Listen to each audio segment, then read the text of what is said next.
वो है नहीं, किसने घुसा दिया ऊपर? ले वालों ने और किसने बोलो।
मित्रों, आज की इस पत्रकार वार्ता में आपका स्वागत है।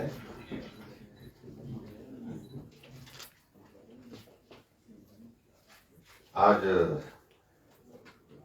हिंदी पत्रकारिता दिवस भी है। 1826 में आज हिंदी समाचार की एक शुरुआत हुई थी, जो मुझे जानकारी दी गई। और पहला जो समाचार पत्र जो है उदंत मातंग, बड़ा कठिन नाम भी है, लेकिन इस अवसर पर आप सबको बहुत बहुत बधाई।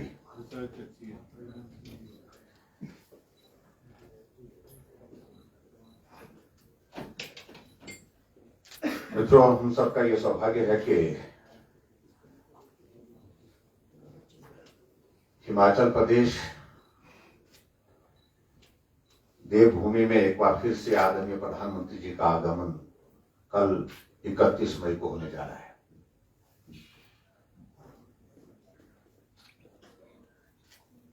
और अब का ये कार्यक्रम बहुत अलग तरह का कार्यक्रम है, राष्ट्रीय महत्व का कार्यक्रम है। केंद्र में भारतीय जनता पार्टी एनडीए सरकार का 8 वर्ष का कार्यकाल पूरा हुआ है। और यह 8 वर्ष का कार्यकाल भारत के इतिहास में मैं कह सकता हूं कि सबसे यशस्वी कार्यकाल रहा है। देश के प्रधानमंत्री श्री नरेंद्र मोदी जी के नेतृत्व में इन 8 वर्षों में भारत को एक नई पहचान दिलाई है। अंतर्राष्ट्रीय स्तर पर भारत का सम्मान, अंतर्राष्ट्रीय स्तर पर भारत की पहचान और अंतर्राष्ट्रीय स्तर पर आगे बढ़ता हुआ भारत, ये हम सब लोग बहुत सहजता से देख भी रहे हैं और महसूस भी कर रहे हैं। और मैं इस बात को भी कह सकता हूं कि आज तक के जितने भी प्रधानमंत्री रहे, कोविड जैसी महामारी के इस कठिन दौर में अगर किसी के कार्यकाल में सबसे बड़ी चुनौती रही, वो चुनौती इस दौर में रही, लेकिन फिर भी उसके बावजूद सफलतापूर्वक देश आगे बढ़ा है एक मजबूत नेतृत्व के साथ। और हर क्षेत्र में विकास, हर वर्ग को राहत,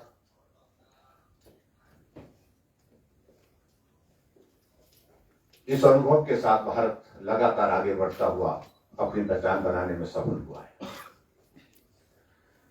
मैं आदरणीय प्रधानमंत्री जी को बहुत बहुत बधाई देता हूं 8 साल के कार्यकाल पूरा होने पर भी, और उनके नेतृत्व में जिस प्रकार से भारत अलग पहचान के साथ, जिस प्रकार से मैंने कहा कि आगे बढ़ता जा रहा है, ये एक बहुत बड़ा उनका एक कॉन्ट्रीब्यूशन, उनका एक योगदान इस देश के लिए रहा है। आदरणीय प्रधानमंत्री जी से हमारा मिलना हुआ, हमने विनम्र आग्रह किया था प्रधानमंत्री जी की ओर से सुझाव के रूप में 2 कार्यक्रम अपनी ओर से हिमाचल के लिए उन्हें सुझाव के रूप में किए। एक कार्यक्रम जो 31 मई को कल शिमला के ऐतिहासिक रिज के मैदान में होने वाला है, गरीब कल्याण सम्मेलन। 8 साल सरकार का पूरा होने के पश्चात ये कार्यक्रम को एक स्वरूप दिया गया है, जिसमें पूरे देश भर से सभी प्रदेशों के मुख्यमंत्री भी जुड़ेंगे वर्चुअली, और जिसमें पूरे देश भर में लगभग सभी जिलों में ये कार्यक्रम आयोजित होंगे वर्चुअली।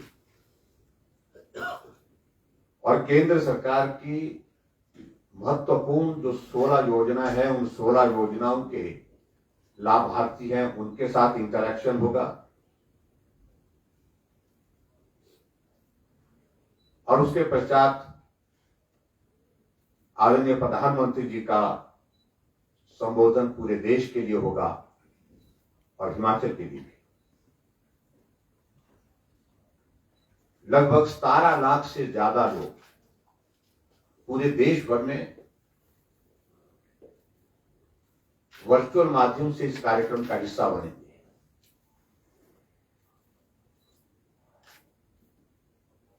हमको यह सौभाग्य प्राप्त हुआ इस कार्यक्रम का आयोजन करने का, और उस दृष्टि से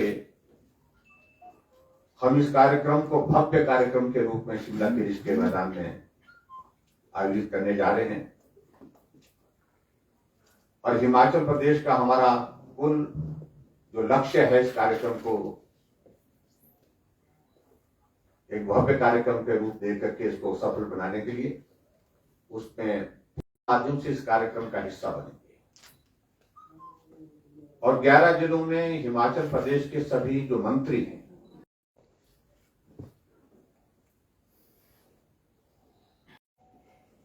राशि जो है वो कल जारी की जाएगी।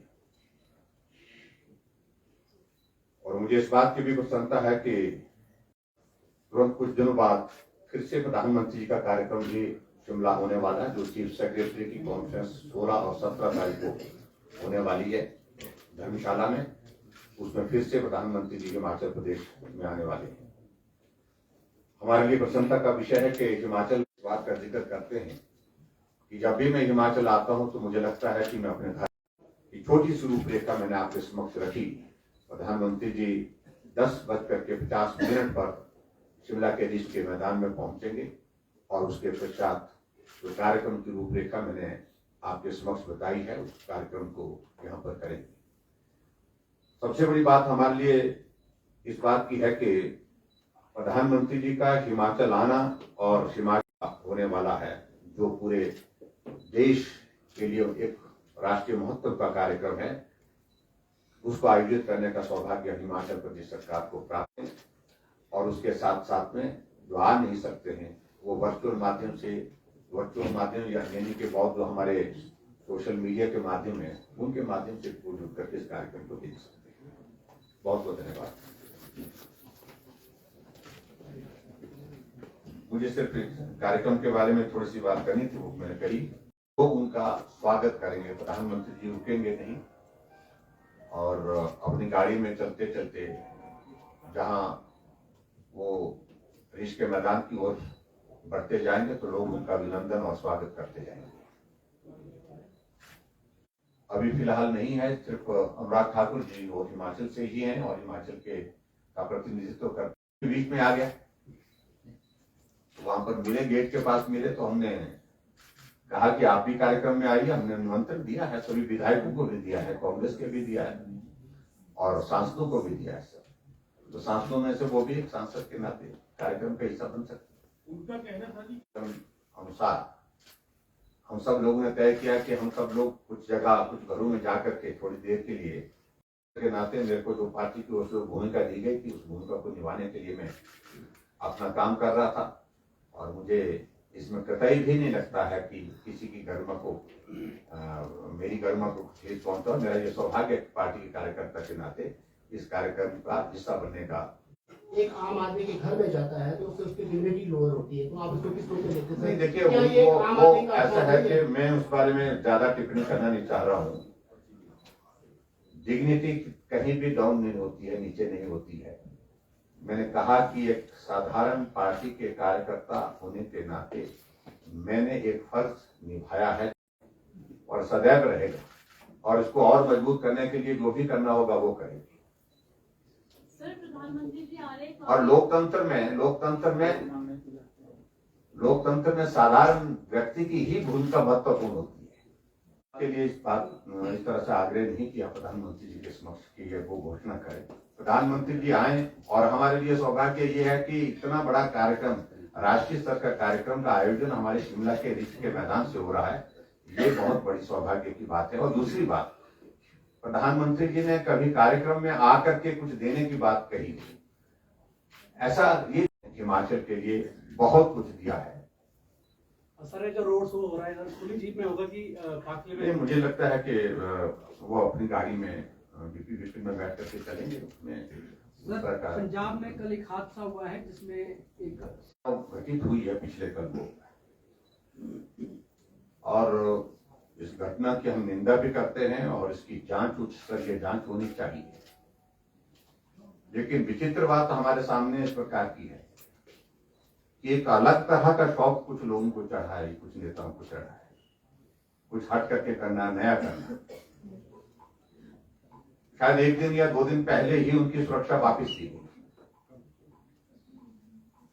और जो सुरक्षा वापस ली गई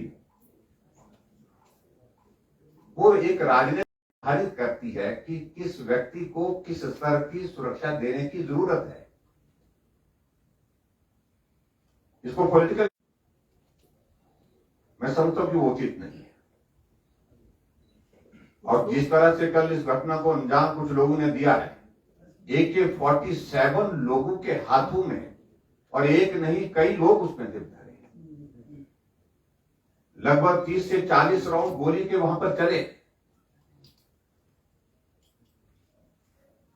और ये घटनाओं का क्रम आप देखिए ये किस प्रकार से बहुत तेजी से घटित हो रहा है पंजाब में।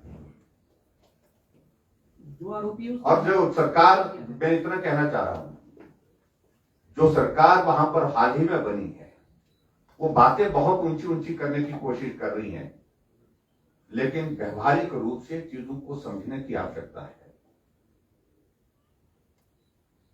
पंजाब के लोग हमारे हिमाचल प्रदेश में खालिस्तान का झंडा फहरा करके चले गए थे, लेकिन हम उनको वो तीसरे दिन, हम उनको एक को तीसरे दिन, एक को हमको 2 दिन और लगे, 5 दिन के अंदर हम उनको उठा करके ले आए। पंजाब में एक जगह नहीं अनेक जगह खालिस्तान के झंडे लगे, अनेक जगह वहां पर खालिस्तान के नारे लगे, लेकिन उसके बावजूद भी कार्रवाई नहीं। इसका अभिप्राय क्या है कि वहां की सरकार इन लोगों के खिलाफ कार्रवाई क्यों नहीं करना चाहती? अभी 2 महीने की सरकार में AK-47 लोगों के हाथों तक कैसे पहुंच रही है? और यहाँ प्रधानमंत्री जी का वो घटनाक्रम स्मरण आता है जब वो वहां पर रैली करने के लिए आए थे 5 जनवरी को, जहां उनके काफिले को रोक दिया गया। और उस वक्त उन्होंने, प्रधानमंत्री जी ने एयरपोर्ट पर जब पहुंचे थे तब जाकर के कहा था, उनके एक मंत्री के पास शायद ये कहा था कि अपने मुख्यमंत्री को का धन्यवाद करना कि मैं सुरक्षित वापिस जा रहा हूं। जब देश का प्रधानमंत्री वहां पर की सुरक्षा को इतने हल्के में लिया जाता है। 2 महीने की सरकार में मंत्रिमंडल में मंत्री को बर्खास्त करना पड़ रहा भ्रष्टाचार केस में।